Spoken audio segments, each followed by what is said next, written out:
Le 3-4-2-1, c'est le plan de bataille des esthètes qui n'aiment pas les compromis. Imaginez un chef d'orchestre. Il ne se contente pas de jouer juste. Il veut que chaque note résonne comme un uppercut. C'est ça, le 3-4-2-1. Une symphonie tactique qui ne laisse personne indifférente, ni l'adversaire, ni le spectateur.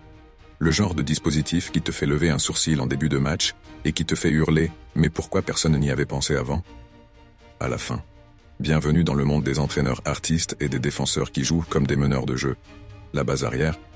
3 costauds à l'aise avec leurs pieds. Ces 3-là, c'est le socle. Mais attention, ce ne sont pas des simples plots de chantier. Le stopper gauche aime monter comme s'il était le successeur de Beckenbauer. Le central droit te sort une passe laser entre 3 lignes. Et le libéro? C'est le mec que tu vois sur les photos des réseaux sociaux avec un livre de Nietzsche et un café filtre. Parce qu'un vrai libéro, ça pense avant de jouer. Les pistons? Des marathoniens et poètes incompris, ce sont les cœurs qui battent sur les ailes. Le genre de joueur capable de couvrir 15 km dans un match tout en trouvant le temps de soigner leur brossage. À gauche, un ailier reconverti, parce que le coach adore les paradoxes. À droite, un latéral qui n'a jamais vraiment su s'il devait défendre ou attaquer. Alors il fait les deux. Leur travail, étirer le jeu, mettre des centres millimétrés et s'occuper de ces espaces que personne ne veut couvrir. Parfois, ils te sortent une frappe venue d'ailleurs, et tu te dis que ces gars-là méritent une statue dans leur ville natale.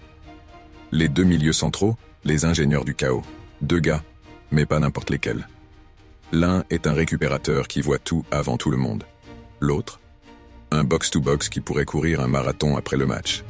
Ensemble, ils organisent la pagaille, harcèlement constant, relance chirurgicale, et cette capacité à créer du jeu là où il n'y avait rien. C'est le duo qui transforme un système défensif en machine à spectacle. Les 2 meneurs, des génies libres, c'est avec eux que le système devient du grand art. Ces 2-là, placés juste derrière l'attaquant, sont les cerveaux créatifs de l'équipe. L'un est un meneur de jeu classique, capable de te mettre une passe décisive dans un mouchoir de poche. L'autre est un électron libre qui, selon l'humeur, peut dribbler 3 joueurs ou tenter un lob de 40 mètres.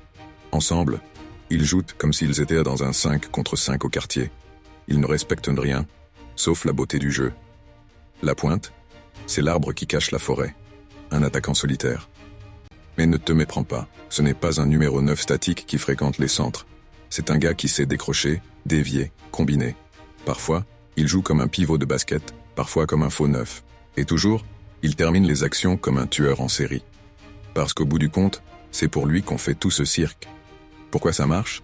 Parce que le 3-4-2-1, c'est un mariage entre l'audace et l'équilibre. Tu défends à 5 quand il faut, tu attaques à 7 quand tu peux. Tu as des triangles partout sur le terrain, des joueurs qui savent quoi faire du ballon, et cette capacité à surprendre qui manque tant à la plupart des équipes. Mais attention, ce système est aussi exigeant qu'un prof de philo allemand. Si tes pistons ne courent pas, si tes milieux ne compensent pas, tout s'écroule. Le 3-4-2-1, c'est la Ferrari des systèmes. Sublime à voir, mais réserve ça à ceux qui savent vraiment le piloter. Sinon, gare au mur.